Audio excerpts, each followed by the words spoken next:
Hey there, this is your teacher, Mr. H. And I'm Isabel, class of 2023, today's student host. And you're watching History in a Hoodie. Today's episode is going to be about partitioning of Africa, where we will learn all about how Europeans screwed up the African continent. I can't wait to find out. Well then, let's get the show started. What are we learning about today?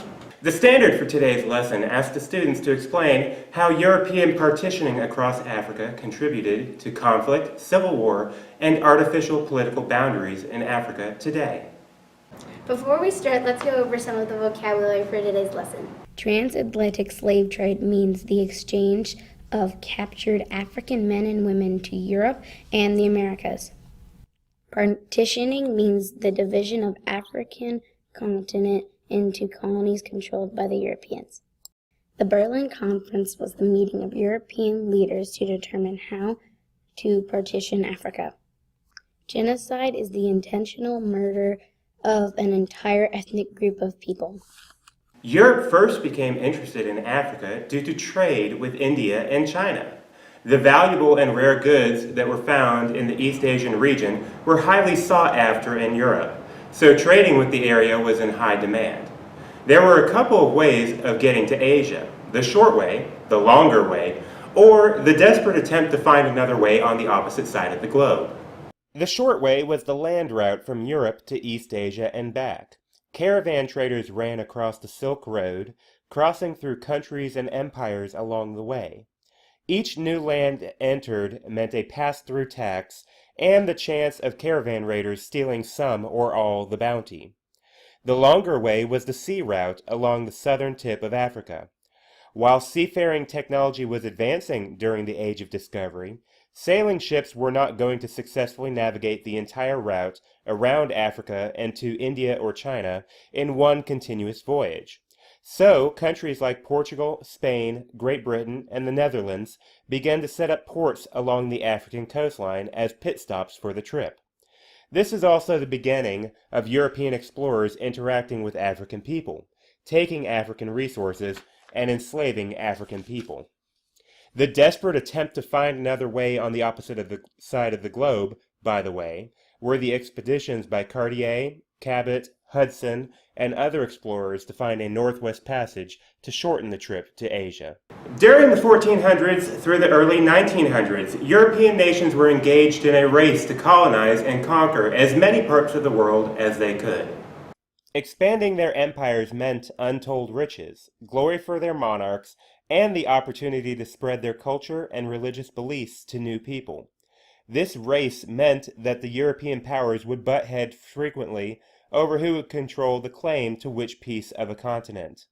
Great Britain, Spain, and France all wanted chunks of North America, which led to at least 4 wars between them. Spain and Portugal both claimed South America, and had to go to the Pope to get their dispute resolved. Dr. David Livingstone of Great Britain led the first major expedition of the interior of the African continent in the mid-1800s. He sent many letters back to Europe describing the wondrous geographical discoveries he made, including the source of the Nile and Victoria Falls, the richness of the resources of Africa, and his recommendations for setting up trading networks and religious missions throughout the continent. Livingstone's account inspired great interest in colonizing Africa by many European nations, a scramble for Africa as it was. But this time the European leaders would learn from their own history. In 1884, leaders from 14 European governments and representatives from the United States met in Berlin, Germany for the Berlin Conference. The purpose of this conference would be to discuss how Africa's land would be divided to prevent a war over Africa. Prior to this meeting, about 10% of Africa was already under European control, but by the end of the meeting, the European powers would claim ownership over nearly the entire continent, with Great Britain and France claiming the largest chunks. The final result of the Berlin Conference was that except for Ethiopia and Liberia, all of Africa came under control of European empires. Liberia maintained its independence at the insistence of the United States to serve as a possible homeland for freed slaves to return to shortly after the conclusion of the U.S. Civil War. Ethiopia, on the other hand, was claimed by Italy, but managed to fend off an Italian invasion and remained independent. So what? How did partitioning create conflict, civil war, and artificial political boundaries in Africa today? European influence in Africa was much like a plague. The slave trade notoriously destroyed entire communities of people. Logically, the slave traders were most interested in abducting the strongest of each community to transport overseas for hard labor, typically the young adults of the population, which often left behind communities of young children, the elderly, and the infirmed, a community structure where few can produce goods and services that could not survive very long. Slave traders also took advantage of intertribal conflicts already existing and bribed one group to sell out another, escalating conflicts to the breaking points in many Western and Southern Africa areas. There's no doubting this statement. During the 1800s, Europeans felt themselves superior to Africans. They felt their societal structure was superior. They felt their culture was superior. And they felt their religion was superior. Having learned about the African way of life from explorers, many Europeans began to feel it was, quote, white man's burden, end quote, to civilize Africa. Africans needed to be more like Europeans, dress like Europeans, eat like Europeans, and worship like Europeans. Many missionaries traveled to Africa to spread European religious belief and culture far and wide, and in the process taking away the unique and distinct cultures of hundreds of African groups that had been cultivated for centuries without outside influences. European explorers sought out raw materials for wealth back home, and often ran headlong into local tribes overtaking the resources. The Zulu nation in South Africa was conquered by the British over the riches in the ground of their land, and the Ashanti in modern Ghana also struggled as gold was found in their homeland. In modern-day Democratic Republic of Congo, then the Belgian Congo, King Leopold II of Belgium declared all resources and wealth of the colony belonged to himself, and utilized the locals as slave labor to pillage as much as he could, before his own government had put an end to his horrors. But on top of reaping their land of its wealth, reaping their communities of their strength, and replacing their culture with the European way of life, the Europeans made an even more lasting effect on the continent with the Berlin Conference. If you'll remember, 14 European nations and the US attended this meeting, and 0 African leaders were involved. Many of the lines drawn on the map at the conference are still in place today. So the problems in modern independent countries today are causally connected directly back to the actions at the Berlin Conference. What European leaders failed to consider was the people of Africa, because they were too involved in the fortunes Africa could provide. One line on a map could separate a tribal group from their ancestral homeland forever. Another line could combine 2 or more warring tribes together into one country. These artificial political boundaries are meaningless to the people of Africa until you consider that these boundaries translate into governments, power, control over resources and wealth, and usually result in some form of imbalance between the various groups placed within these borders. Let's look at the country of Sudan for an example.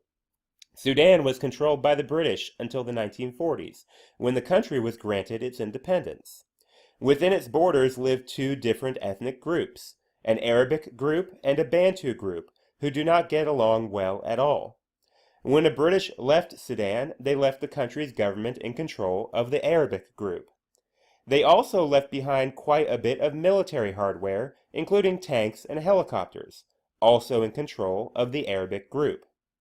Within the year after they gained independence, the Arabic president of Sudan, Omar al-Bashir, began attacking Bantu villages in the south of the country.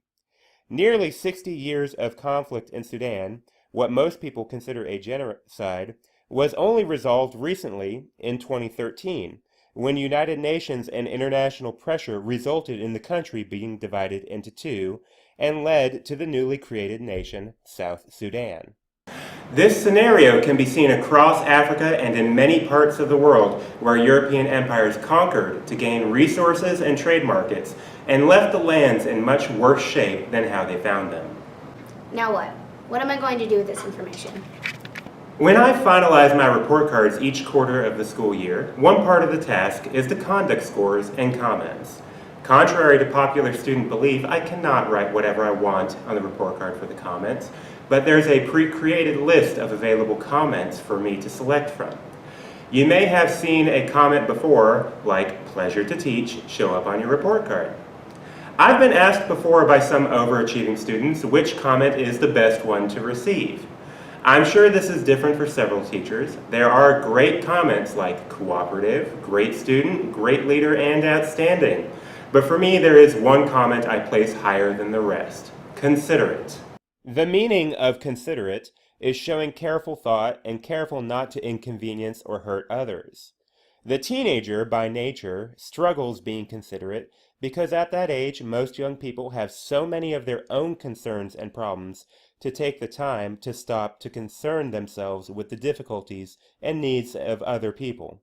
So, when I recognize a teenager that is considerate, I take notice because it is almost unexpected.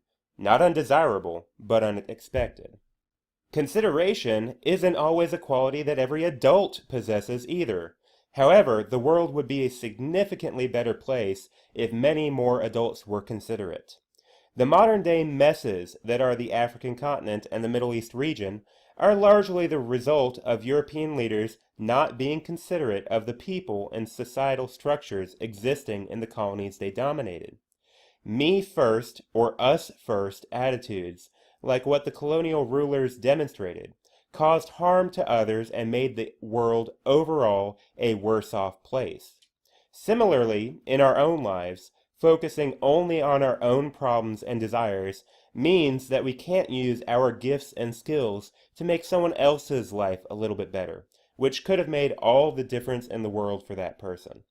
Wow, so learning about Africa's partitioning is really important for me to understand. I'm glad I learned it today. Right you are. Are you ready for some review questions? Yep.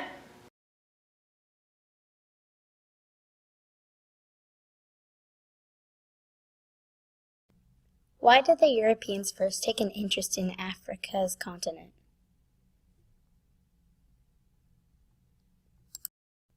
In the scramble for Africa, what did the European countries ignore as they created new political boundaries?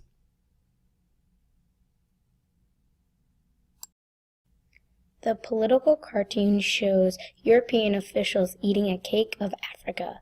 The artist in this cartoon is most likely trying to depict which of the historical events?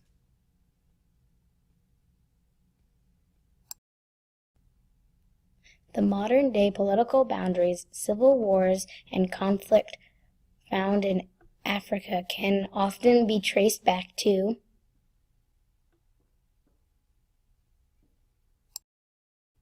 Europeans viewed Africa's culture as